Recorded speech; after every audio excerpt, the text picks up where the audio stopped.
నమస్తే welcome to KK news నేను శ్రీదేవి వెనుకటికి రామ్నాథ్ గోయంకా అనే సుప్రసిద్ధ వ్యాపారి ఉండేవాడు. ఆయన ఆ రోజుల్లో ఇండియన్ ఎక్స్ప్రెస్ పేరుతో ఒక పత్రికను నడిపేవారు.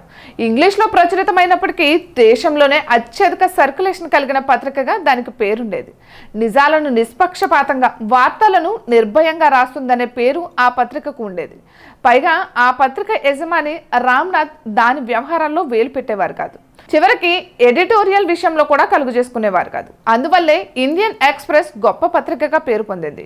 చివరికి రామ్నాథ్ తన మనవరాలి పెళ్లి వార్తను కూడా పత్రికలో వేయించకుండా నిరాడంబరతను ప్రదర్శించారు. అయితే అంతటి గొప్ప యాజమాన్యాన్ని నేటి రోజుల్లో చూడగలమా అంటే ఈ ప్రశ్నకు లేదు అనే సమాధానం వస్తుంది. పైగా నేటి మీడియా అధిపతులు అడ్డగోలు సంపాదనకు అలవాటు పడడం వల్ల ప్రజల ముందు అబాసు పాలు కావాల్సి వస్తుంది.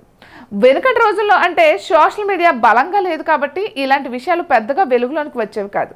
కానీ ప్రస్తుతం సోషల్ మీడియా అత్యంత ప్రబలంగా ఉన్న నేపథ్యంలో మీడియా అధిపతుల అసలు బాగోతాలు వెలుగు చూస్తున్నాయి. ట్విట్టర్లో విష్ణురెడ్డి బీఆర్ఎస్ అనే ఐడిలో ఒక వీడియో పోస్ట్ అయింది.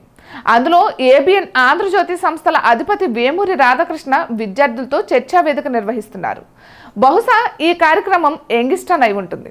అప్పట్లో పేరు పొందిన ఇంజనీరింగ్ కాలేజీల్లో ఈ కార్యక్రమాన్ని నిర్వహించేవారు. ఈ కార్యక్రమానికి ఎవరో ఒక రాజకీయ నాయకుడిని అతిథిగా పిలిచేవారు. సందర్భంగా వచ్చిన వ్యక్తులను విద్యార్థులతో ప్రశ్నలు సంధింపజేసేవారు.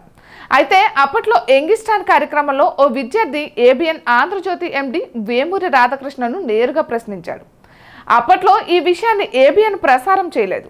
కానీ ఈ వీడియో ఎవరో తమ ఫోన్లో రికార్డ్ చేసి తర్వాత ఇన్నాళ్లకు తమ సోషల్ మీడియా ఖాతాలో పోస్ట్ చేశారు. యంగిస్టాన్ కార్యక్రమంలో ఓ విద్యార్థి తన ప్రశ్నలతో వేమూరి రాధాకృష్ణను కడిగి పాడేశాడు. దమ్మున్న ఛానల్ ఏబిఎన్ను మీరు ఎలా ఏర్పాటు చేశారు? ఒక పత్రికలో లీస్ట్ రిపోర్టర్గా పనిచేసిన మీరు ఛానల్ నెలకొల్పే స్థాయికి ఎలా ఎదిగారు? ఇక్కడ ఎంతమంది యువకులం ఉన్నాం. ఆ వ్యాపార పాఠాలు ఏమిటో మాకు కూడా చెప్తే బాగుంటుంది.